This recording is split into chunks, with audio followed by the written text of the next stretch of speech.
What's up, everybody, and welcome back to another episode of Izzy's Retro Video Game Reviews. And on this episode, I'm going to be talking to y'all about the Xbox exclusive, the original Xbox, that is, WWE Raw 2. But before I do, let's take a look at TV spot for the game.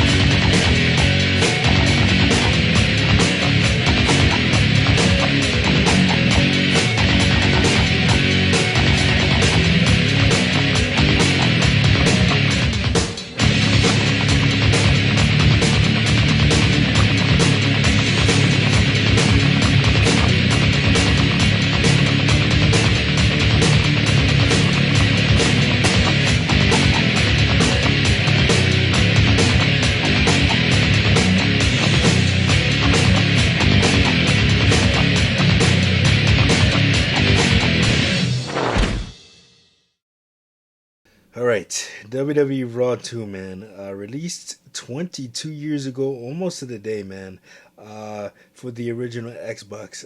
And this was a game that was released during a time where every console had to have their own exclusive wrestling game. Okay, so you had the PlayStation 2, the uh, PlayStation and PlayStation 2, which had the SmackDown series. Then, of course, you had the Xbox, the original Xbox, which had Raw 2, and WrestleMania 21 released on it, and then you had the GameCube that had the WrestleMania series, WrestleMania and Day of Reckoning series. So you had WrestleMania 17, WrestleMania 18, Day of Reckoning, and Day of Reckoning 2, which I'll probably cover all of those that I just mentioned in later episodes. But the reason why I'm starting with Raw 2 is rather than the first Raw is because I think, in my opinion, it was the even though it had a similar gameplay engine to the first one, it Raw 2 had a lot more to offer in terms of like replayability and variety, man.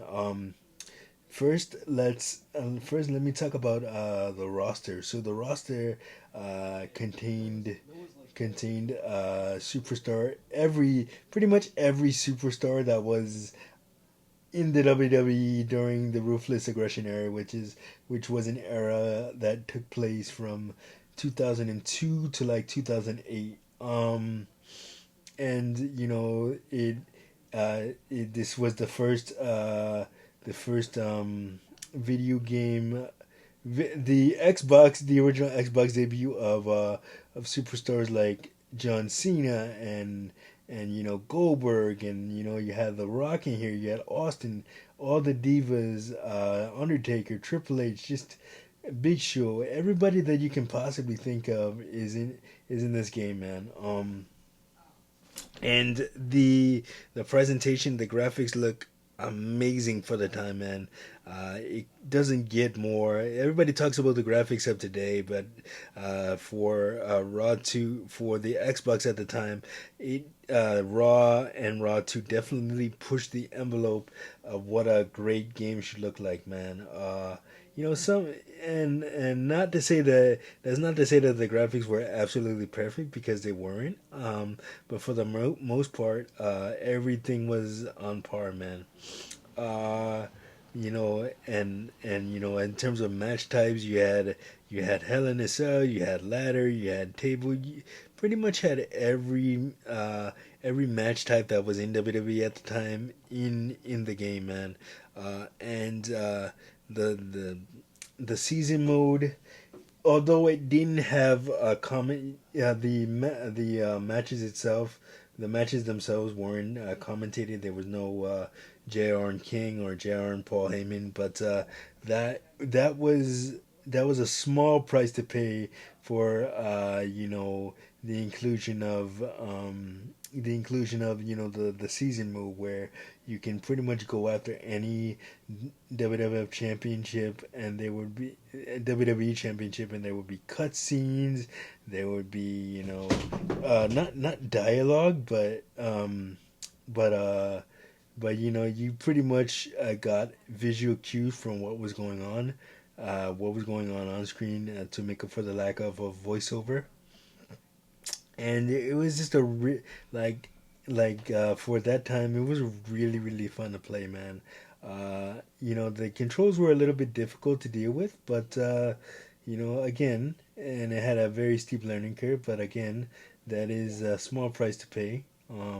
Even though in the table match was most annoying, because you can put your opponent directly on the table and think you got a good shot at breaking it, but you did not. It was very very very tough to do. And ladder matches the same thing. The ladder would be positioned directly under the object that you're grabbing for, a title belt, and it'd be very difficult to procure that title belt, because of the clumsy controls. But like I said, once you got used to all of that, you it was very fun. And the menus for the menus for the game before you even go into the match, man. The menus and character select screens straight out of the Ruthless Aggression Raw opening, man. You had the actual Raw opening with Union Underground on that. Some people are saying that was one of the best Raw openings of all time, and it's hard to disagree with that. And also the like I said, the menu design, and you had in-game renders of character models in the background. um, and you would also have the, like, when you would go do a match, like loading into the match, you would have the moving. This was back in the era of like moving match cards. So like basically, if they were advertising a match during this era, you would have the two combatants on screen who were competing in the match. Say it was like Rock versus Stone Cold Steve Austin. You would have them doing poses, and then the it would you would have them doing individual poses, and then it would freeze frame to say Austin versus Rock tonight, and they got that into the game, which was really really cool. And so that was another. It just whatever Raw 2 lacked in gameplay, it made up for in other things. Definitely not the perfect wrestling game. It's not a SmackDown, Here Comes the Pain, or any or No Mercy or anything like that. But it is good. It was very very good for what it was and what you got. So definitely one of those things that you look back on fondly, and or I look back on fondly, I should say, because not too many people give Raw 2 enough love for what it was. But yeah, one of those games that it's one of those games that even today, if I had the opportunity to play it, and with all the advancements in technology, and the WWE 2K franchise, I would still go back and play it if I had the chance to. Raw 2, that is, because it takes you back to a really really good era in professional wrestling. Not to say that today's era is trash, because it isn't, and I'm not one of those people who bashes pro wrestling every time I don't like something. I just try to find the good in it, when most people would rather bash it and say what they would do better and all this. Like I have those opinions too, but I don't do it publicly. I just kind of keep it to myself, because it's not these guys and girls get a lot of hate from everybody else, and I don't want to be one of those people. So I just try to keep it to myself. But yeah, anyway, getting back to, sorry, got off on a little bit of a tangent there. But anyway, getting back to Raw 2, man, very very good game for what it was at the time, and I enjoyed it. And let me know what you guys thought of Raw 2 down in the comments, if you remember playing it, what your favorite memories were, what were your frustrations. Just let's talk about it down in the comments. Anyway, that is gonna do it for this episode of Izzy's retro video game reviews. Like, subscribe, share. Don't forget to hit that notification button so you don't miss a video. And I, of course, will see you guys in the next one. Peace.